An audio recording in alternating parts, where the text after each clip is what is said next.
Okay, so I thought what would be fun. I've got a bottle of wine here, by the way. I'm going to read all the poems and do a little review. I'm not going to be nasty. I'm not bitter. I'm not a bitter, mean person, but we're just going to read all the poems, because poetry should always be read aloud.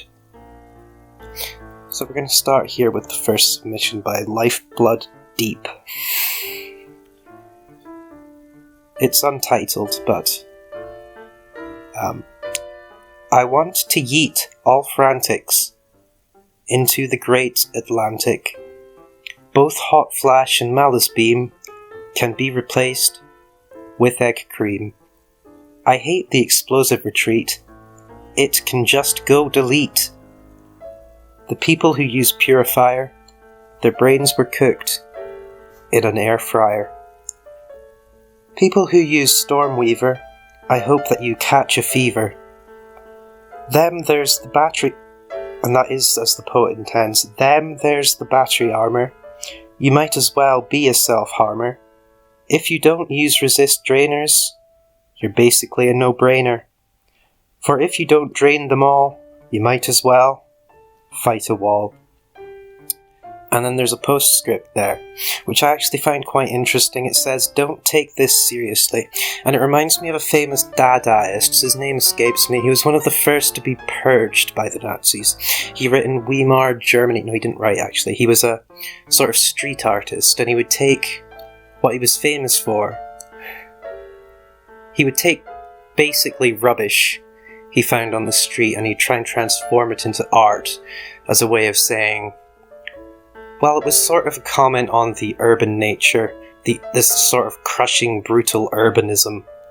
But that's beside the point. What he said once was he made this art installation, and this was featured in the Showcase of Degenerate Art, which was arranged by Joseph Goebbels, as a way to say this is what, this was the ugly state of the Weimar Republic. And he made this thing out of rubbish. And then he writ on it with paint. He said, take Dada seriously. That was his art movement. He said, take Dada seriously. It matters. And now, this at the end here, he says, don't take this seriously. It's sort of a comment. I mean, when he was saying, take Dada seriously, it matters, what was so fascinating about that is the Nazis took it very seriously, but he intended it ironically. It was like, art, basically, it's taken too seriously, it doesn't matter. I see this as beautiful, so who gives a shit, basically. And so you have this poet here saying, don't take this seriously. It's sort of an inverse of the exact same comment. And it is the poet's true feelings. It is. He has a lot to say about the state of what he considers his crushing urbanism of Supermechs. This sort of ugly, nasty, just nitty-grittiness of the Supermechs community. Well, not the community, the state of the game itself. And this is his take Dada seriously moment. So that's the first poem, and that's by Lifeblooddeep. So, the next poem is by You're Hacking. This one's also untitled. Lost inside my mind, with thoughts swirling inside me. Like a tornado entered the room, filled with worries and doubts. I fall to the floor, writhing in pain, repeating the same question over and over. When will I get a terror blade? Now this is quite interesting because it breaks with the sort of form that you initially... It creates this feeling that it's going to be a standard rhyming couplets based on the initial impression of the structure. But as you see, he starts with lost inside my mind, with thoughts swirling inside. Now that would rhyme. Well, it would half rhyme. Lost inside my mind with thoughts swirling inside. But he breaks with this by including me. Now this draws immediate attention to the me. This is taking the focus onto the poet, whereas it's describing circumstances beyond his control and it's forcing you to consider him as a person. And I find that quite powerful, because you have this... well, it's sort of... It almost comments on this sort of... this initial form, which you expect, this rhyming couplet form, which is conformed to later, in a sense. It sort of makes you consider the subject to be asinine, but he takes you out of this simplistic mindset. You might just judge him saying, oh yeah, you don't have a Terrorblade. Well, tough shit, good luck, bucko. Pull yourself up, you know? But he's forcing you to consider the human element of what he considers to be writhing pain. Writhing pain. And he forces you to... he throws upon you the human element of this tragedy, which is that he does not have the Terrorblade. And, you know... Yeah. Good shit. Okay. The next poem is by Wpotw. I don't know what that stands for. And it has an illustration there of a ship.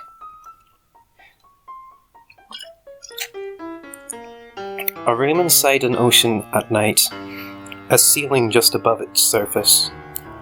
It is pitch black aside from a single sea green light on the bow of an old and creaky wooden ship.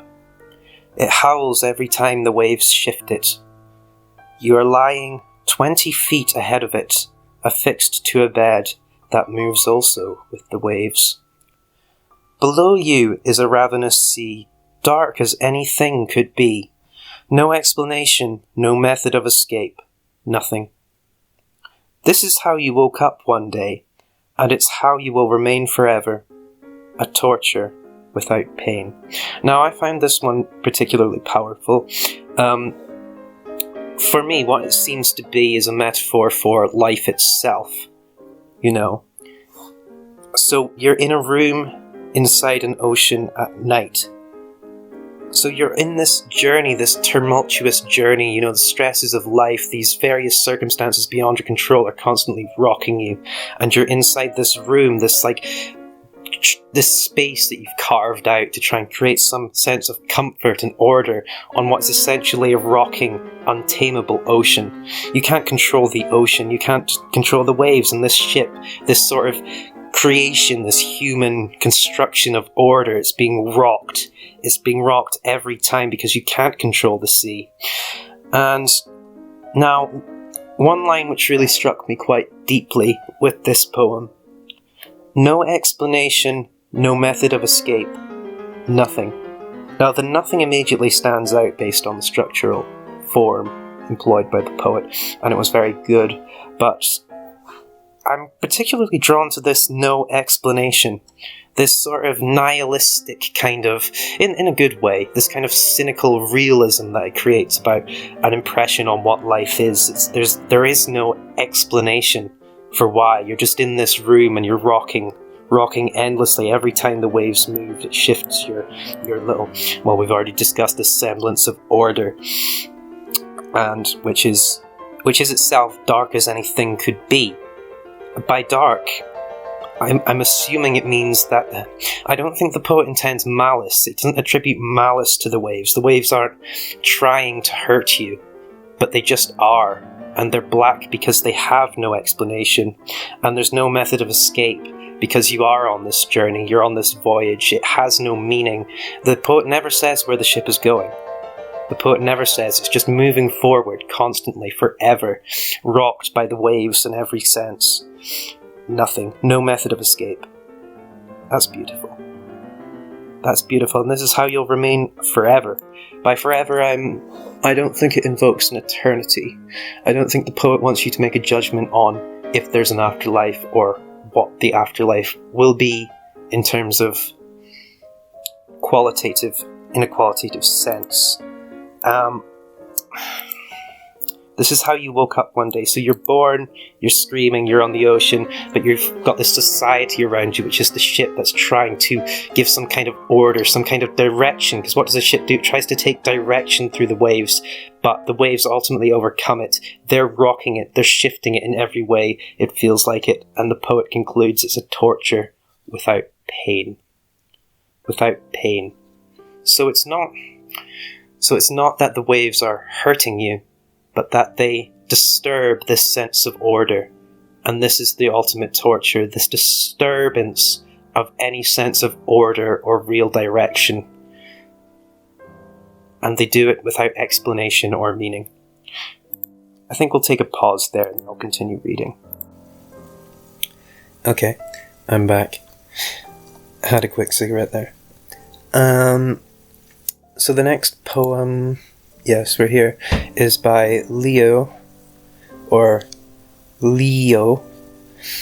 and it's titled Troy. So, I mean, initially we're drawn to this kind of classicism, but no, I'll save the commentary for the end. Beyond this shore, across the sea, there lay a citadel whose walls had once stood high, whose lights burned bright until the break of day, their pillars stretching up to touch the sky, till Agamemnon's fleet came to that shore, and soldiers issued forth with shields and spears. In Priam's name the Trojans went to war, and fought before those walls for countless years. But now that the beach where Troy had once stood But now that beach where Troy had once stood tall lies cold in the lifeless husk, whose streets unkept still wind their way through springtime and through fall, past homes where children had slept and widows wept. But this such is fate, that callous hand which leads our lives and forges on despite our deeds. This one's quite interesting. It's notably more descriptive than the previous poems. And you're left to consider, what does Troy represent? It's a city, it's described in the initial stanza, as it were, that it's a pillar which stretches up to the sky. So this is suggesting that it's aspiring for the heavens. It's this immense structure, this immaculate thing, which aspires towards all forms of beauty and greatness which are associated with the heavens. And it's sort of like the poem itself, because it's calling upon this classicism, this ancient mythology, while also staying ruthlessly realistic. It's tied itself to this descriptive, factual form, whereas the city itself, which it describes, is reaching for some kind of ethereal heaven. But that's for good reason, because the city is destroyed. This eternal, it's almost like art itself. It's reaching into this heavens, and it's trying to pull down some kind of eternal beauty, some kind of truth that's spoken but unspoken. And where it had once stood tall, it's now a lifeless husk whose streets are unkept, so this beauty's robbed from it. It's robbed from the city.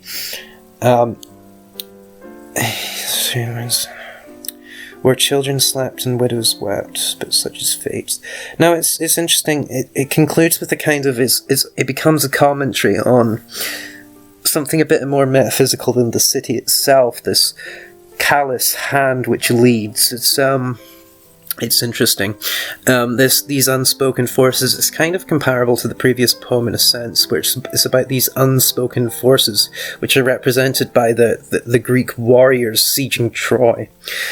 And despite our deeds is interesting, because despite the fact that this city was reaching out for the heavens, it was trying to pull some kind of ethereal heavenly beauty and force it onto the earth, which is kind of what this poem's doing. It's trying to take the concept of art itself and pull it into realism, and in doing so it's destroyed. So for me it's kind of like this romantic poetry commentary on, you know, you have Wordsworth saying what's poetry? It's a bunch of dead leaves with words on it. The irony being that he himself is one of the world's most famous poets.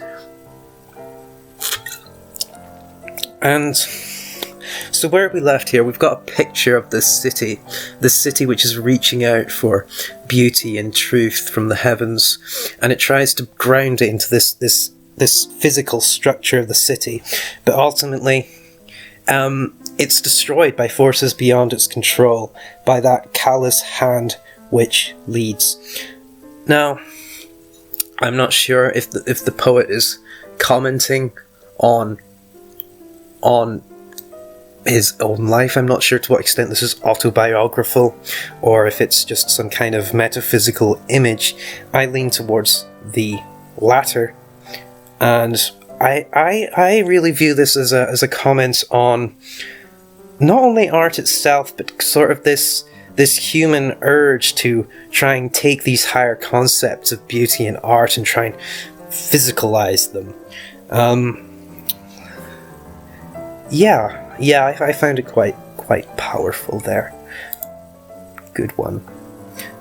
And so now we have a poem by Crafty Craftshill. Whatever, it begins with a B.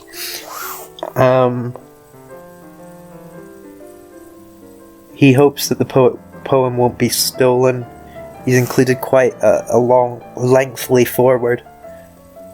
Art's supposed to be perfect, so I hope you won't never be taken away.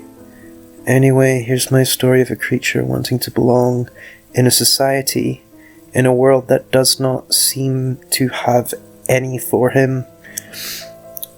Right. Quite a long poem too. So, the Blob Man, waking up, the Blob Man, looking around, seeing that he was in a cup, the Blob Man started to climb. Climbing and climbing right out of the cup, the Blob Man climbed and climbed. Finally, getting to the top, the Blob Man jumping without fear. Onto the table, looking around, studying the land of here. The Blob Man deciding where to go, thought and thought, and then started to roll. Roll and roll right to the edge, determining how far the floor really was. Studied all the dust and fuzz. Down below, Blobman then jumped, again with no fear in his mind, setting out to search for more of his kind. Part 2. The Blobman sets off to look for others of his kind, rolling and rolling across the kitchen tile. By the time Blobman got to the carpet of the living room, he felt like he had gone a mile. Feeling a surplus of tire, he rolled under a couch and settled by an abandoned toy a kid used to admire. He slept and slept, then woke up to a vacuum. Then woke up to a vacuum, a toy for a house well kept. Under the couch he stayed, waiting, with caution in mind, until all the unfortunate dust bunnies had been slayed, and the vacuum was stowed away, and then again set off to look for more of his kind. Part 3. The Blobman rolls down the hall, wondering what he will find next during his journey. Rolling, rolling, he passes a doll, stained and dirty, neglected and left alone. The Blobman felt sad leaving her there, because he knew how being left alone felt. Knowing that is why he needs to find more of his kind, he forges on. Well, surely he's found some of his kind. Alright. Well, knowing he will never forget the image of the doll, he turns to enter a room, and finds himself rolling on carpet, and sees many more toys on the floor. None of them are similar to him. Nevertheless, he rolled further into the room, away from the door, and kept looking, knowing that soon he would find more of his kind. To be continued. Okay. So, well, it's quite a lot to digest there. Now the poet seems to, with his foreword there, he seems to suggest that the blob man is him, because he's saying it's about this outcast, this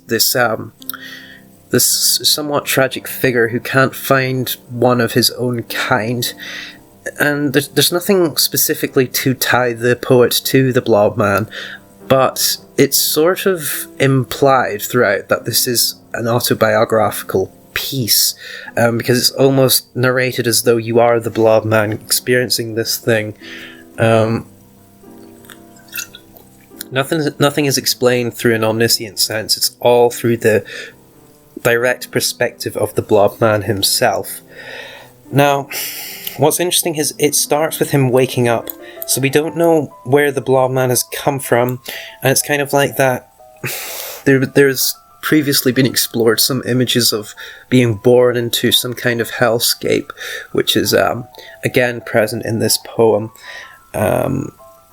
Seeing that he was in a cup. Now, I can't really... I'm not quite sure what this image means, and it was kind of startling to me at first, because I'm trying to figure out what this cup is. And then suddenly he's on the floor, so he's climbing, so he can climb, but then suddenly he's left to roll. So what is this cup? Is this like the as it were, the uterus of some kind of existence where he can escape this thing, but then he's found that he's bound to roll forever, just endlessly trying to find someone who is like him? Well, what's interesting is he does find someone who's like him, but he continues, because in some sense he needs this kind of rolling existence to feel like he's alive, this kind of quest, this kind of... He likes what he implies as a torment of this continued journey. He needs to feel like he keeps journeying because he's terrified that if he ever stops rolling, and he settles down with this, let me find the spot in the poem. He finds a doll, and he feels like the doll is just like him, but there's something about it, and the doll is not animate, so it's this image, this like conception of a doll which might be like him, and he imagines is like him, but he's too terrified to ever stop and find out if it is like him. And I think the real tragedy of the blob man is he's not unlike the people who surround him, because he finds several toys, and by toy I imagine it's the same thing again of being controlled, being pulled by this invisible hand that you have no control over. And so I think the real tragedy of the blob man is he isn't the outcast he thinks he is, but he condemns himself to this continual existence of rolling because he is terrified to stop. Yeah, that was my impression of the blob man. So our next poem is by... How long is this recording at this point? Alright, we'll do one more. So this is by Muffin. And I believe we're back to a Supermechs related poem here. Trying to get a nice build, but I have no clue. Trying to get a clue, I was blue. Got a fortune box from the campaign. Trying to flew. With a legendary or just an epic. At this point I was trying to get a few picks, but no, RNG said, "No, I will give you some common, now go away prick." I was almost consumed by the rage. Want to throw my phone like a brick. Well, I was desperated. Okay, like a bankrupted incorporate. And this is quite a challenging poem. No, there was not a miracle, just skeptical. Now, I'm just going to take a pause here because this poem breaks from not only the traditional form of poetry, which, as you know, is fine, a free-form poet, but it breaks from the very rules of the English language itself, which is... I'm constantly challenged, and I don't know if the poet intended that, but if he did, it's interesting, because the poet is forcing you to, with this constant, and it's a very janky form, it's a very janky style, it's throwing you here and there, and it's very hard to, it makes you feel disoriented. I don't know if that's a sense of disorientation the poet was intending. Possibly. Alright, to continue. About what? I mean, and just to continue, it's this idea that not only are concepts personified, the RNG is personified and given speech, given voice, which is, one can only assume, projected upon it by the poet. But you have this kind of verbifying of nouns and this nounifying of verbs. It's very curious. It's a very curious poem. To continue. About what? About the fact that I will get a mythical. Oh no, stop giving me physicals. At this point I don't even care about the lore. I can't take this anymore. The PvP is filled with people who has ridiculous equipments. I can't pick a brawl. I was going to be devoured by the pawns. Crawl out of the hell. I almost fell. It was not very well. I just want to jump in a well. Well, I don't have any idea. Will end my career. Smearing a grain of salt. Why did I get another basalt dissolver? When I am not a heat build, I do not like that. Discover. Well, goodbye for now. I will be around. Give me applause. There, I'm done. Now, it's very interesting because he continues with this kind of constant bullying of the English language. That's the only way I can describe it. It's this constant physical assault on not only the form of poetry itself, which could be a commentary on art, but this mad assault on the English language as we know it. And it's sort of this constant dizzying, disorienting, this bitter tone just thrown at us, and it's just constantly taking us off guard. It's like we're being knocked down by the words of the poet. And it's quite fascinating. At the end, he breaks the fourth wall and references himself as the poet, demanding we give him applause, or at least requesting it. And he says he's done. Now, he's done with the poetry or with the Supermechs itself. It's very hard to comment upon it because it almost refuses us to have any sort of comfort or clinging. It rejects narrative itself. Well, it's fascinating if nothing else. Okay, we'll take another pause. Hello. I'm glad you could join me again for a voyage into the English language. Discovery of poetry. So, we're going to continue here. I'm getting increasingly tipsy. Wine from the bottle, it just hits differently. So we're going to continue here with Cake 62's poem. Now, it begins Sir Spams a lot. I'm not sure if that's the title. No, it's not. It's actually the part of the poem. So we're reaching the point where I'd actually read a few of them before, but now I'm going into the deep with you all. It's a voyage. We're on the ship. We're being rocked by the waves, but that's enough of me. Let's hear from Cake 62. Sir spams a lot. Oh, he liked to spam a lot. Just repeat it like a bot, and keep silence like a thought. So I thought, why not? And used the frantics that I got, but I got a little too hot. So the boiler put the dot. So I went straight to the counter, my credit card on the counter. Was hoping for a hot flash, but all I got was cold ash.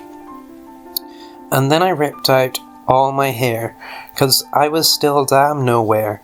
With SM taking the Nobel, I know rings no bell. Honestly, I feel too well. I feel like this game is hell. Getting cucked by RNG, might just go and jump bungee. Without a rope around my back, hoping a rock will crack my neck, and then I'll finna end this heck, and then go all the way back to the time when games didn't lack, when you didn't need to hack, but my eyes just turned black. There's a pause there, and the poet concludes, and I know this sounds whack, but this is how I feel.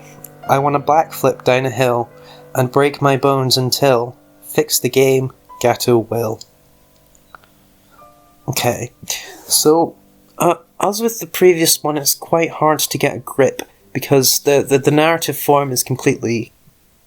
Well, it's sort of carved its own narrative form with the constant sort of repetitive rhyming, which I assumed was to give it some kind of pace, and there's no punctuation, it's just a constant assault on the senses, this one.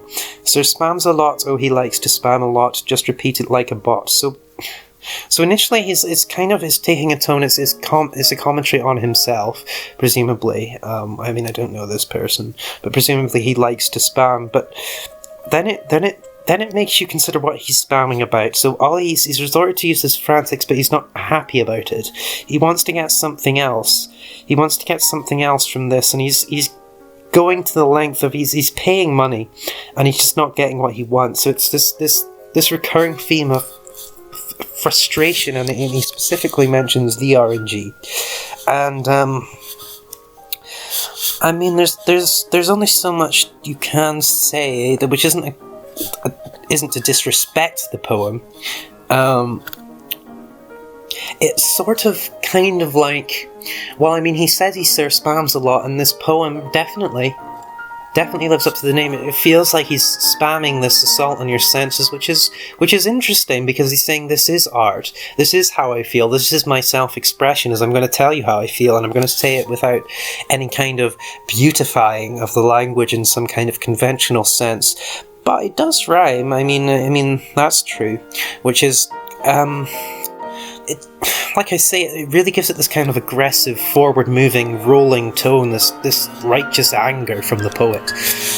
It's interesting. It's a very aggressive poem, And now I would like to draw your attention to, he takes 2 long pauses after "but my eyes turned black," and so he takes a pause. So it's kind of like this removing of the senses after he's giving you this vicious assault, which is just overstimulated you almost. He says, cut to black.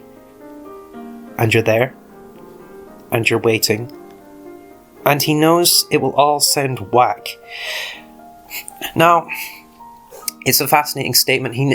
He believes that it all, this kind of, this aggression, this full-on assault, he feels like he can interpret that you are going to feel overwhelmed by this, but this, like I say, his comment is, this is my self-expression. And then he takes another pause, he takes the second pause, but this is how I feel, and this is what I think is very important. He's saying, you may disrespect me because I am Sir Spams a lot, I spam a lot, but this is my self-expression. This is this poet's dada moment in a way. And it's a call to action. It's not pretty, it's not describing a beautiful scene, because as he says at the end here, it's Gato's fault. It's this cage, this prison that this Supermechs has become for him. He wants to escape, but he can't, because he knows there's some kind of potential to be realised, in the same way that his poem could have been a beautiful thing, it could have been beauty, but he's saying there is no beauty to be witnessed, there is no life on which to impress upon his art. His art is as the game is. It's this brutal, it's this senseless, it's this violent kind of outpouring. So I can appreciate this poem, really. I can appreciate it. And next oh no, it's someone accusing a previous poet of plagiarism, which I believe must have been removed. Right, okay, so someone tried to plagiarize a poem and they called out and they deleted it. Where's the next poem?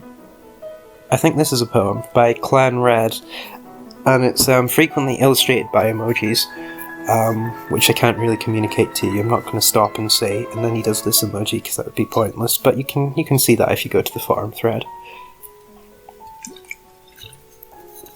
So, Clan Red. Hello. Supermechs is like an energy stream, flying into a sweet dream. Gallop on the nightmares or teleporting out there. Let all the stars light up, and then you will all move up. Battle in the den and then the arena will kill them. Get a lot of tokens, will feel little broken. Reach for the stars to be a movie star. YouTube in parentheses there. Step on the pedal and get all the medals. Create a super bot and you will grow up. P.S. No war. Thank you. We're gonna move on. So this is a poem by Obi Crater.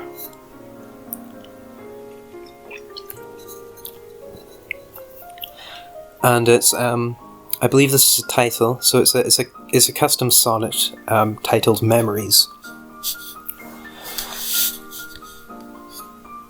Let shining blue skies be draped in dark shrouds, devouring the eye of heaven quickly, revealing stars from the parting of clouds, constellations together gleam brightly. Winter skies glows vividly from moonlight, breezing air clear of pollution from light. Calm peaceful whistling echoes in the night as barred owls hover from the trees up high. How long will this wonderful image last? For the time cannot be frozen for our needs, for only our memories may be past, as death appears to claim our souls like seeds. Because time is precious and will not last, we must not repeat ourselves like the past. And the poet just wants to give a little background on that poem. They wrote it for an 8th grade poem project. Ever since then, they used it every year when there's a poem unit in English class. That sort of detracts from the poem for me. I was hoping this was a spontaneous outpouring there, to be honest with you. They're calling it a sonnet. So let's just do the iambic pentameter test there. Let shining blue skies be draped in dark shrouds. Yeah, so that starts stressed and unstressed, but actually for it to be a proper sonnet it should be unstressed, stressed. And is that 5? Let shining blue skies be draped in dark shrouds. Yes, that's 10 syllables. Although for it to be a proper sonnet it should be unstressed, stressed, not stressed, unstressed. But that's okay. It's quite interesting. It's not really, it's sort of this many images shown at once kind of idea. There's not really a narrative movement as such, even though it does conform to a form. So it's kind of like this, you're looking out on a scene in nature, this beautiful field with flowers. There's no movement in the narrative as such. Which in it's kind of is saying, for our only memories may be past, as death appears to claim our souls like seeds. And it's kind of reminded me of, I'm sure many people have read it, the Kurt Vonnegut book, Slaughterhouse 5. I actually reread it quite recently. And in the book, he talks about when he goes to Tralfamadore,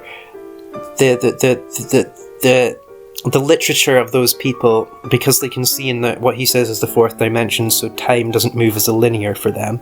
They see narrative form as being many beautiful moments shown at once, which is what I said this poem is, because it's not really, it's kind of this beautiful kind of image, this kind of soft, lovely, warm, inviting thing, but it's not actually moving you from one place to another. And I don't think it intends to. I don't think it's a failure of the poem. I think it's just saying, feel these beautiful words, see what the English language can be. It can be like a painting. It doesn't have to be an A to B. It can just be a picture. And that's what this poem is for me. It's a painting. We must not repeat ourselves like the past. Now that's an interesting line, because that is actually saying something. That's not many beautiful images shown at once. That's a comment from the poet to us. That's a comment from the poet to us, and it's quite intriguing. We must not repeat ourselves like the past. So they're saying, Are they saying the past is the thing that repeats itself, or is it saying that we must no longer be the people who repeat ourselves? I would like to believe it's the second thing, because that's what the poem is saying. It's saying disregard this A to B notion of what poetry and art can be. Just leave these repetitions of form and movement. Just leave them behind and behold the beauty of what art and poetry can be. That's what I think the poem is saying. I mean, it's calling itself memory, so that's kind of fits in with what I'm saying. It's like these moments in time put together create a beauty. So don't be worrying about what's going forward or what's going backwards in terms of what I'm talking about real life now. Don't be worrying about the future, don't be worrying about the past. Just see these beautiful memories and remember that life itself, while uncontrollable, is beautiful, like nature. So I like that poem. How are we doing for time here? Should I take another pause? I probably should. Well, I think we can fit in one more, because this is quite a short one, and this is by Tiger Geezer. Oh, Supermechs, I love you. You know I always will.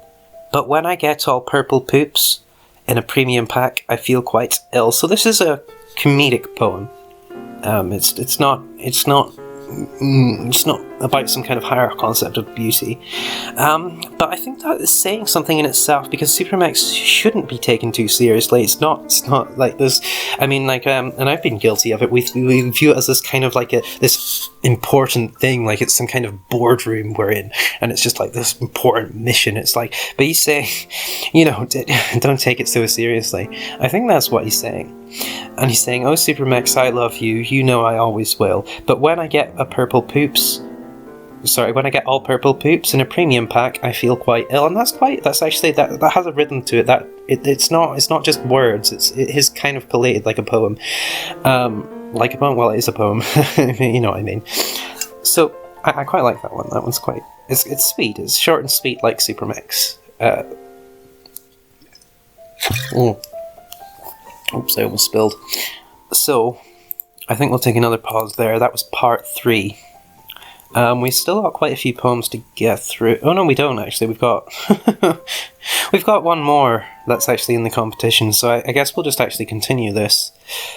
And this is by Stefix 5000. Beneath the grounds he roams, a knight in ironclad. Of all the quests he's seen so far, this one was rather rad. Around him naught but dark, his trusty torch he holds. He's seen no foes before him yet, his spirit he upholds. Before long he stands at a fissure immense, out of which a drake emerges, the battle will commence. Dodging death with each strike, the wise knight holds his breath. For he knows if strike ain't true, it would sure mean his death. The drake with its long neck, and each slow bite implies a weak point in its bulwark skin, had caused the drake's demise. A single well-placed slash, the knight showed no malice, yet for his quest he took its head. All hailed its name, Alex. I hadn't read that one actually. Oh, I like that. I like that one. I think I just need a moment. I'm getting a little emotional because we've made it to the end of our poetry journey, and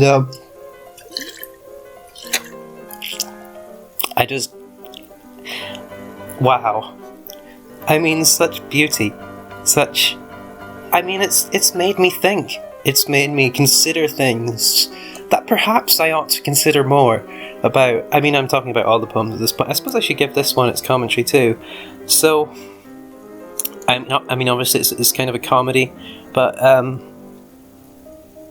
this Knight in Ironclad,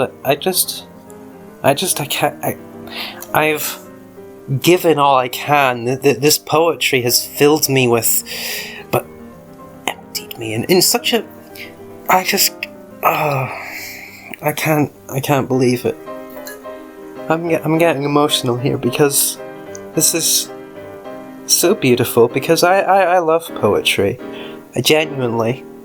I mean, it is a bit gay, but at the same time, we're all coming together, and we're expressing ourselves, our entire being. We've poured ourselves onto the page here, and we've all just seen each other's soul to bear, this flesh exposed, this grand opening up of things unspoken, perhaps spoken, but unspoken at the same time.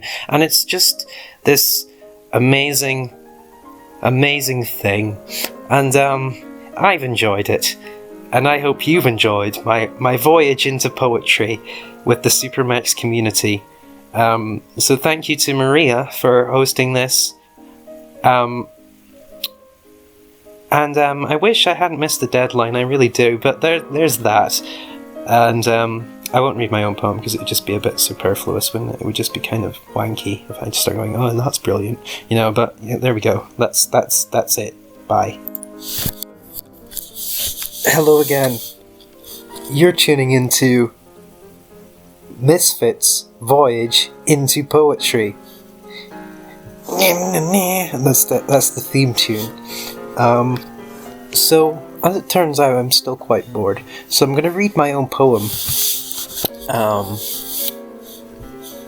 And obviously I'm not going to give it the same commentary as I gave the other ones, because it would be a bit sort of, but I'll read it, and I suppose I might talk about it afterwards, but I'm not going to suck my own dick over the thing, obviously, because that would be, a bit wanky. So, I'm running out of wine, actually. Glasgow's grey became my armour. Like a shot of whiskey it burns yet warms. A painful lover, a duplicitous charmer. She held me with her cold pale arms. Buckfast bottles, booze-glazed eyes. Glasgow empties where most she fills. Part-robbed bikes and cloud-fluffed skies. Tenants' lager cans were her daffodils. By gestures fate out from September dew, like startled cats, there I met you. Time stood still and watched, amused, as we sang Temptation and jumped on cue. For turning ripe I stand accused, as green turned red I never knew what sweetness came from thoughts thereof. Born again, I learned to love. I always was a child transfixed on the tempting warmth of forbidden fire. Reaching out, I felt that heat, suddenly burned by my desire. Even still I sometimes ponder what secrets hide behind that danger, and yet, a fool, there is no wonder why I was left to hide in sleepless nights. As a prisoner who held the key, time closed my wounds and I set myself free. Just as the weary earth is struck by death, still a hardy green sprout will grow anew. A scar reminds us we draw breath yet, the battered muscle strengthens too. I treasure still those joyful memories where we melted into cup-filled bliss. Rugby, New Order, Ribena cocktails, a friendly face replaced a kiss. Like weathered oak, my roots now stronger. Faithfully, we both grow older. Now I know in some way new, you have loved me, and I've loved you. So, actually that's way too personal, I'm not going to talk about it, but, there's that. That's how I intended it to be read. That's my poem. I messed up because I'm drunk. I'm going to go get beer now, actually. Well, actually, I will explain a few things. Only things which I think need clarifying. Where I talk about, so initially I set up the scene, as it were, of Glasgow, which, I can't really explain Glasgow to someone who hasn't been there. It's just too weird. But but I tried to. I still attempted that. And where I say buckfast bottles, booze-glazed eyes, Glasgow empties where most she fills, part-robbed bikes and cloud-fluffed skies, tenants' lager cans were her daffodils. I just need to explain a few things. Buckfast is a kind of fortified wine, which also has caffeine in it. It's brewed in England, but nobody in England drinks it. It's very popular in the lowlands of Scotland, of which Glasgow is a part. It's associated with Ned culture, so that's just this kind of gritty grey image I was trying to create. Part robbed bikes, by which I meant if you walk around Glasgow, you'll see at least 5 bikes chained to fences which have its wheels taken off, basically. People will just steal shit off bikes. And, well, it's Scotland, so there's clouds and shit. But Tennant's lager cans, I say Tennant's lager cans were her daffodils. That's because Tennant's lager cans are yellow. Just to explain that for anyone outside of Scotland, they are yellow. What else needs explained? When I say we sang Temptation, that's a song by New Order. Actually, yes, it's by New Order. I was just thinking if it might be Joy Division, but no, it's New Order. And I think that's all that needs to be explained. Oh, and it's about a person, but I'm not going to get into that. That's my poem. I hope you liked it, and I hope you enjoyed our voyage into poetry extra. This was a bonus episode, and yeah, I'm going to go get beers. See ya.